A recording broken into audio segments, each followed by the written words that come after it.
임대차 3법 법사위에서 통과가 됐고 본회의 처리 앞두고 있습니다.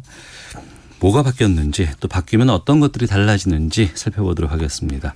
토지자유연구소의 이태경 부소장과 함께합니다. 어서 오세요. 네, 반갑습니다. 이태경입니다. 예, 토지 더하기 자유연구소라고 해야 되나요? 토지 플러스 자유연구소 해야 되나요? 플러스가 더 좋을 것 같습니다. 아, 토지 플러스 자유연구소. 알겠습니다. 먼저 이번에 임대차 3법 지금 본회의 통과까지 앞두고 있는 상황입니다. 야당 반대에도 불구하고 빠르게 처리가 됐는데 이게 실시가 되면 어떤 효과가 있어요? 그러니까 임대차 시장이 아마 획기적으로 변할 것이다. 이걸 이제 사실은 진보 진영이나 시민사회 내에서 굉장히 오랜 사실 수건이었죠. 수건이었고 이게 이제 3법 있지 않습니까? 이게 이제 들어오면은 그동안에 보면 임대인에 비해서 임차인의 힘이 너무 약했거든요. 그러니까 뭐 그걸 이제 힘의 비대칭 이런 말을 씁니다만은 그게 세입자의 서름을 아느냐 이런 얘기들 예전부터 많이 있었잖아요. 맞습니다. 그래서 그게 좀 약간 보정되는 효과가 있을 거라고 예상은 됩니다. 네. 하지만 이 뉴스가 쏟아지면서 밑에 달린 댓글들 상당히 보니까 세입자 보호하겠다는 취지는 알겠지만 이게 말이 안 된다. 이게 집주인의 재산권 권리, 이 재산권을 침해하는 거 아니냐. 이걸 왜 정부가 간섭을 하느냐라고 얘기하거든요. 그거는 제가 보기에는 정말 이게 대한민국 헌법 질서를 모르고 하시는 말씀이고요. 그러니까 재산권이라고 하는 게 무슨 뭐 전가의 보도처럼 다른 사람의 권리를 막 침해하면서 행사될 수 있는 게 아니죠. 이게 무슨 신성불가침의 권리가 아닙니다. 재산권이라고 하는 것이. 그리고 이제 임차인의 권리라는 거, 임차권이라는 게 당연히 있는 것이고요. 그런데 그동안에 대한민국은 임차권이 너무 약했던 거죠. 2년 보장을 해줬잖아요. 근데 너무 짧은 거죠, 사실은 그게. 2년이 짧다. 그러니까 이게 이제 바뀐 것도 사실은 그동안에 1년이었습니다. 근데 2년으로 바뀐 게 1989년에 있었던 거고요. 그런데 너무 짧죠. 그러니까 대한민국 보면 임차인들이 이사를 너무 자주 다니죠. 전 세계에서 사실 이렇게 많이 이사 다니는 나라가 별로 없을 겁니다. 그러니까 일종의 이게 유목민 비슷해요, 사실은. 그리고 또 이제 이게 전세 서름이 너무 극심하다 보니까 빚내서 집 살라고 막 그렇게 하는 거예요. 그러니까 임대차 시장이 좀 안정되면 제가 보기에는 무리해서 매매 시장에 들어가는 수요도 꽤 많이 줄어들 거라고 기대가 됩니다.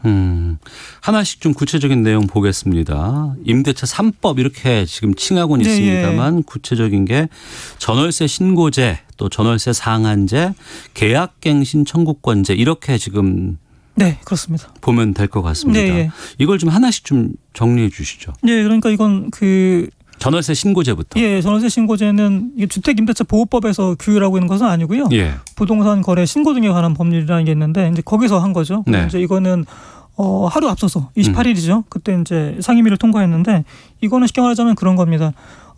전세 월세 계약을 하면 한 달 내에 30일 내에 관할 시군구에다가 신고를 해라라고 하는 거죠. 지금 주민센터에다가 확정일자 받잖아요. 근데 그건 임차인만 하는 것이고 그다음에 이제 안 하시는 분들도 꽤 많거든요. 그래서 사실 지금은 확정일자 정도 받아서 파악되는 인프라는 한 전체 전월세 중에 한 23% 정도 얘기가 돼요. 그거밖에 안 돼요? 굉장히 적죠. 그러니까 사실 그래서 이제 일각에서는 전월세 신고제가 먼저 깔린 다음에 그거 바탕 위에서 왜냐하면 그 인프라니까 그 위에서 계약갱신 청구권과 전월세 상한제가 들어가야 되는 거 아니냐 이런 얘기도 있었죠. 근데 이제 아무튼 그런 제도고요. 그 대신에 이제 임차인들은 상대적으로 전입 신고만 하시면 신고한 것과 이제 그 같은 효과 가름이 됩니다. 그러니까 임차인들은 상대적으로 쉬우신 거고요. 그다음에 이제 계약갱신 청구권이라고 하는 거는 지금은 이제 아시겠습니다만은 임대차 보호법 상에 최단 보호 기간이 2년이죠. 2년입니다. 근데 이제 거기를 한 번 더 계약갱신 청구권을 주겠다 임차인한테. 그러니까 2 플러스 2가 되는 거죠. 2년 동안에 살고 있다가 2년을 더 살겠습니다라고 얘기하면은 특별한 사정이 없는 한 이거를 무조건 받아줘야 돼요. 집주인이. 맞습니다. 그러니까 물론 이제 법상에 보면은 그 계약갱신 청구를 임차인이 할 때 거절할 수 있는 사유들을 명시하고 있긴 합니다만은 그런 사유가 아니라면 받아야 되는 거죠. 그러니까 4년 동안 살 수 있는. 그러다가 그럼 받아줄 테니까 대신에 뭐 10% 20% 이렇게 올려달라 전세. 뭐 이건 안 되는 거 아니에요? 안 되는 거죠. 그러니까 지금은 캡을 씌워놔서 그게 이제 전월세 상한제라고 하는 것인데요. 그 보증금이든 월세든 간에 5%는 초과를 못하게 전 계약에 비해서 그렇게 이제 캡을 씌워놓은 겁니다. 그리고 이제 5% 내에서는 지자체가 조례로 또 그 요율을 정할 수 있도록 그렇게 해놨죠. 그러니까 그 내용은 그 정도가 될 것 같습니다. 네, 그러면 그 5% 캡을 씌워준 것이 전월세 상한제 이렇게 이해하면 되는 그렇습니다. 거예요. 그럼 주요 내용을 다 설명해 주셨는데 지금 청취자께서 많이 문자가 오고 있는데 이걸 직접 뭐 설명해 주실 수 있으면 좋겠는데요. JHJ님께서 실제로 임대차 3법 통과되고 나면 세입자도 힘들어진다고 하는데요. 이것 때문에 갑자기 올릴 수도 있지 않겠느냐. 이미 이걸 선반영을 해서 집주인 쪽에서 이 우려들을 많이 하고 계시거든요. 그거는 좀 약간 기호에 가까운데요. 그러니까 지금 89년에 주택임대차보호법이 한번 바뀌었다고 말씀드렸죠. 1년에서 2년으로 맞습니다. 됐을 때. 근데 그때는 이게 기존에 존속하는 계약에 적용을 안 시켰어요. 그러니까 임대인도 어떻게 하겠습니까? 더군다나 그때는 주택 보금들이 지금보다 훨씬 낮았거든요. 집이 정말 모자랐어요. 그러니까 집주인의 힘이 훨씬 셌던 거죠. 그러니까 이 사람들이 그냥 전월세를 엄청 올렸습니다. 폭등을 했거든요. 89년에. 이번에는 이제 그런 걸 감안해서 기존 계약에도 지금 존속하고 있는 계약에도 적용시키게 만들어놨습니다. 그러니까 지금 전세를 살고 있는 분들이 2년이 될 때가 도래가 하면 그때 청구권에 대해서 계약 행사할 수 있는 거죠. 행사할 수 있다. 그렇습니다. 그러니까 그건 크게 걱정 안 하셔도 될 것 같아요. 이현영님께서 집주인이 오늘 집 나갔다고 전화가 왔는데요. 어떻게 해야 될까요? 이렇게 질문 주셨거든요. 전세를 살고 계신 분 같아요. 아마. 그건 상관없습니다. 상관없습니까? 그건 집주인만 바뀌는 거죠. 어차피 임대차 계약은 유지가 되는 거니까. 그러니까 현행 지금 전 월세의 계약 내용이 그대로 승계가 되는 것이고. 그건 당연한 거죠. 그건 그 전에도 그랬던 거죠. 그런데 이제 법이 그대로 그 기존에 존속하는 계약을 보호해 주니까 승계해서 적용된다고 보시면 될 것 같습니다. 그럼 이현영님 같은 경우에는 새로 집을 사서 내가 여기에 대해서 어떤 일정 정도의 권리를 행사하고 싶다라고 해도 그건 안 되는 건가요? 그러니까 내가 난 새로운 집주인이니까 당신과 새로운 계약을 하고 싶습니다라고 요구할 수는 없는 겁니까? 새로운 계약을 하고 싶다. 그 계약 기간이 중요할 것 같아요. 남아있는 계약 기간이. 그래서 지금 바투 있다면 그래서 그냥 임박해서 1개월 지금 이내라고 한다면 그러면 행사하기가 좀 곤란할 것 같아요. 아니 그런 경우라고 하면. 알겠습니다. 그 기간 따라 좀 달라질 수 있다라고 하고. 하지만 그 집주인이 직접 거주를 하겠다거나 내 아들, 딸이 가서 산다더라라고 얘기할 때는 이게 안 된다면서요? 그러니까 그것만 있는 건 아니고 몇 가지 이제 계약 갱신 청구 임차인 할 때 거절할 수 있는 사유들이 있습니다. 사유들이 있는데 예컨대 이제 임차인이 다른 사람한테 무단으로 전대를 했달지, 그렇죠? 아니면 월세를 한 2개월 정도 밀렸달지, 아니면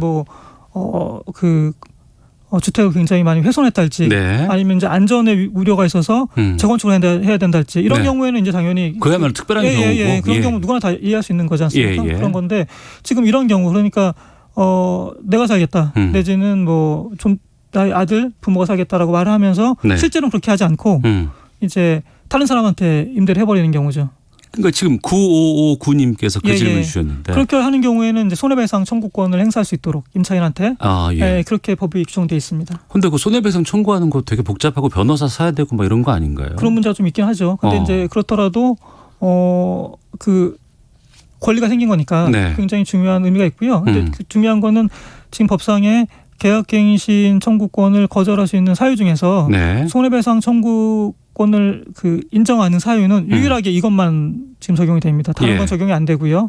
그래서 그나마 하여튼 임차인의 권리를 좀 보호하는 쪽으로 좀 나갔다. 그리고 아마 이게 제가 보기에는 만약에 이런저런 부작용이 생기면 아마 후속으로 보완이 될 것 같습니다. 그러니까 9559님은 집주인이 갱신을 거부하고 직접 거주한다고 했다가 타인에게 임대했을 때 집주인에게 불이익이 있나요? 라고 질문 주셨는데 있습니다. 이게 바로 손해배상 청구할 수 있는. 정확히 이제 거기에 해당됩니다. 알겠습니다. 부동산 시장의 반응은 어떻습니까? 이 임대차 3법이 적용된다고 하니까. 늘 그렇지만 이제 사실은 우리가 좀만 복귀해 보면은 얼마 전에도 상가건물 임대차 보호법 같은 경우에도요. 그때 개정을 하고 임차인을 좀 보호하는 쪽으로 나갔죠. 그때도 난리였었거든요. 이거 전월세 가격이 폭등한다. 그런 일이 안 일어났거든요. 그래서 지금 제가 보기에는 지금 이런저런 우려들이 있고 이런저런 말들이 있는데 많은 경우에는 이제 좀 일종의 악의적인 선동 가깝다고 저는 보는 편이고요. 예. 예. 그리고 이걸 잘 보셔야 되는데 지금 최근에 이제 전세 가격이 많이 오른 건 사실이에요. 예. 그 지역이.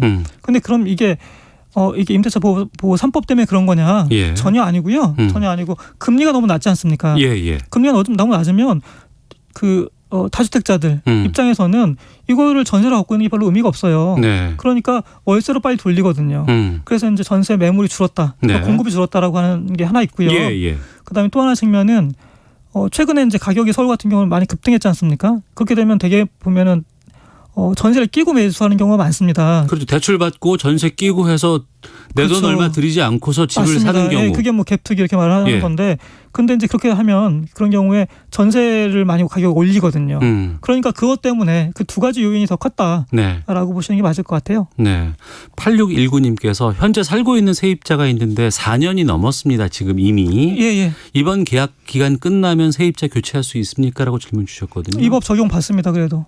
그래도 한 번 더 2년 세입자가 그렇습니다. 2년 더 살 수 있습니다. 하면 그렇습니다. 거기 따르셔야 되는군요. 아까 말씀드렸던 것처럼 그 대신에 이제 이게 그 계약 만료 1개월 이내다고 하면 임차인 행사를 못 하겠지만 네. 그것 많이 남아 있다. 6개월이나 1개월 사이다라고 하면은 임차인이 이 권리 행사할 수 있습니다. 네. 성낙훈님께서 질문 주셨는데, 그러니까 2년 거주하는데 추가로 2년 거주를 해요. 4년을 채웠어요. 네네. 그 다음에 또 더 살 수 있습니까? 그거는 그 권리는 아니죠, 임차인의. 그건 권리가 아니고, 그러니까 집주인과 상의를 해서 맞습니다. 그거는. 그땐 집주인이 전세라든가 월세금을 올려달라고 요구할 수 있고. 그렇습니다.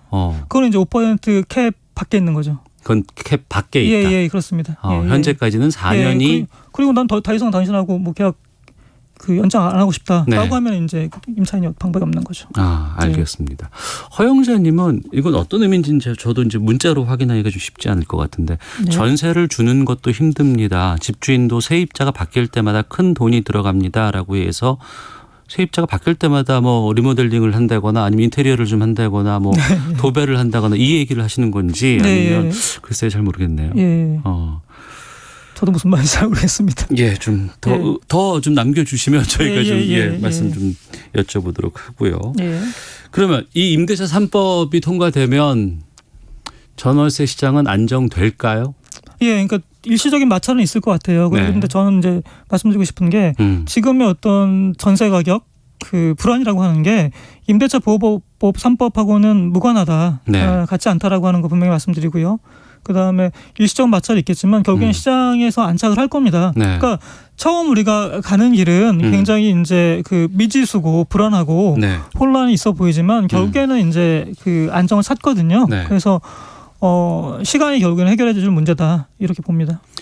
그리고 우리가 다른 나라와 비교해서 특히 이제 부동산 시장에서 전세라는 건 참 대한민국의 독특한 제도다. 그렇죠. 그리고 또 일부에서는 이게 월세로 점차 전환돼야 된다라는 주장도 있고요. 또 한편으로는 그래도 내가 내 집 마련하기 위해서는 목돈을 관리할 수 있는 전세가 반드시 필요하다는 주장도 있습니다. 근데 전월세 시장이 좀 재편될까요? 그건 어떻게 보세요? 그거는 뭐 예측하기 쉽지 않은데요. 근데 그냥 제가 보기에 만약에 매매 시장이 굉장히 안정이 되고요. 그러니까 이게 매매 시장이 하향 안정화되고 그다음에 금리가 계속 지금처럼 바닥에 붙어 있다라고 하면 자연스럽게 전세에서 월세로의 재편은 일어날 것 같습니다. 그리고 이제 전세 제도라고 하는 것 자체가 이게 일종의 뭐라 하면 좋을까요? 금융이 발달하기 전에 일종의 사금융 제도이거든요. 그러면서 일종의 쉽게 말하자면 주택 소유자가 되기 전에 머무르는 터미널 같은 거예요. 전세 제도 자체가. 정거장 같은 건데 근데 사실 이게 저는 뭐 어느 정도까지는 순기능을 했다고 봅니다. 근데 지금은 사실은 금융이 너무 발달해 있고 돈이 너무 많잖아요. 그러니까 그러면서 이 전세 제도가 있으니까 이게 자꾸 갭 투기를 하면서 매매 시장을 굉장히 불안하게 만든 요인이 됩니다. 그래서 결국에는 전세 제도는 자연스럽게 줄어드는 방향으로 가야 되지 않을까 이렇게 생각을 합니다. 그럼 이런 질문을 좀 드려보겠습니다. 부동산이 과열될 때마다 현 정부에서 뭐 22번째, 23번째 대책들을 내놨습니다. 그때마다 하는 얘기가 이 정책들 상당히 고강도다. 하지만 이게 나오게 되면 안정이 될 것이다 얘기했지만 부동산 시장에서는 틈새라든가 뭐 여러 가지 빈틈들을 이용해서 그 대책들을 무력화시켜 왔어요. 예, 예. 시장은 또 그걸 알고 있습니다. 네, 그렇죠. 이 임대차 3법이 시행돼서 지금 안정이 된다고는 하시지만 네, 예. 혹시 부작용 같은 게 우려되는 건 없을까요? 결국에는 이제 그 임대차 시장만 놓고 보면 안 되고요. 네. 이게 결국에는 특별히 전세 제도라고 하는 것은 매매 시장하고 굉장히 긴밀하게 연결되어 있습니다. 그래서 매매 시장의 안정이 동반되는 게 굉장히 중요하고요. 네. 근데 뭐 다행스러운 건 이 정부가 작년에 12.16 대책 이후부터 대책을 발표하는 속도, 네. 그다음에 강도가 굉장히 이제 빨라지고 강해지고 있습니다. 그리고 이제 그 빈틈이 굉장히 많이 있었는데 네. 그 빈틈을 계속 좀 메워가고 있는 중이거든요. 그리고 최근에 7.10 대책 같은 경우는 그 전의 대책들하고는 본질적으로 다릅니다. 본질적으로 다르다. 예. 7.10 대책은 사실은 다주택자들을 정조준하고 있는데 예. 이게 다주택자들 중에 일부에 대해서는 그 이익을 침해할 수도 있다, 손해볼 수도 있다라고 네. 하는 신호를 직접적으로 줬거든요. 네. 그래서 그 전의 대책들하고는 분명히 다르고요. 그리고 세금 대책이 본격적으로 들어온 거죠. 네. 그래서 이런 대책들이 결합되면 매매 시장이 결국에는 안정될 가능성이 있고요. 매매 시장의 안정과 지금 전월세 시장의 안정이 수반돼서 하지 않을까 네. 생각이 됩니다. 예. 또 한쪽에서는 법인 잡아야 된다. 네. 특히 이제 뭐 임대 사업하는 사람들, 네. 이 법인들 네. 이런 쪽이 워낙 많은 매물이나 매물을 갖고 있기 때문에 네, 예. 여기 안 잡으면 안 잡힌다는 얘기도 많이 있었거든요. 예. 근데 이제 그 정부가 이제 그건 정확히 본 것 같고요. 네. 그래서 6.17 대책하고 7.10 대책 보시면 네. 사실상 법인을 통한 이제 뭐 우회 투기는 사실상 거의 종말을 고했다. 분명히 말할 수 있을 겁니다. 그래서 지금 최근에도 보면은 법인이 갖고 있는 매물들이 꽤 많이 시장에 나오고 있거든요. 시장에 이미 나오고 있어요. 예. 그건 이제 그게 꽤 많이 늘어나고 있습니다. 예. 그래서 내년 6월 1일이 되면 그 법인들 상대로 종부세가 굉장히 폭발적으로 늘어납니다. 그래서 그 전에 법인들은 매물을 많이 털어낼 것 같습니다. 네. 토지플러스 자유연구소 이태경 부소장과 함께 말씀 나눴는데요. 이 토지플러스 자유연구소가 부동산 시장 그동안 면밀히 살피는 기관 연구소라고 들었어요. 예. 궁극적으로 좀 부동산 시장 안정을 위해서 뭐가 필요한지를 끝으로 말씀 듣겠습니다. 가장 중요한 건 정부의 의지입니다. 네. 대통령의 의지고요. 지금은 더군다나 이제 코로나 쇼크 때문에 통화 정책을 긴축으로 가져가기 힘들지 않습니까? 네. 그럼 결국에는 대출하고 세금밖에 없거든요. 네. 그래서 그거를 시장 참여자들이 다른 생각 못하게 지금 굉장히 비이성적 흥분 상태에 있거든요. 비이성적 흥분 상태. 이성을 회복시키게 만들어야 돼요. 그런데 지금 최근에 30대가 일종의 패닉 바잉에 들어오고 있는 건 다 그런 거거든요. 영끌. 예, 맞습니다. 예. 그래서 이 정부가 확실한 의지를 가지고 더 이상 부동산 투기 안 되고 네. 가격은 떨어져야 된다라고 하는 신호를 확실히 주면서 후속 대책들을 계속 투사하는 것이 가장 중요하다고 봅니다. 네, 알겠습니다. 자, 지금까지 토지플러스 자유연구소의 이태경 부소장과 함께 말씀 나눴습니다. 오늘 말씀 고맙습니다. 네, 감사합니다. 예.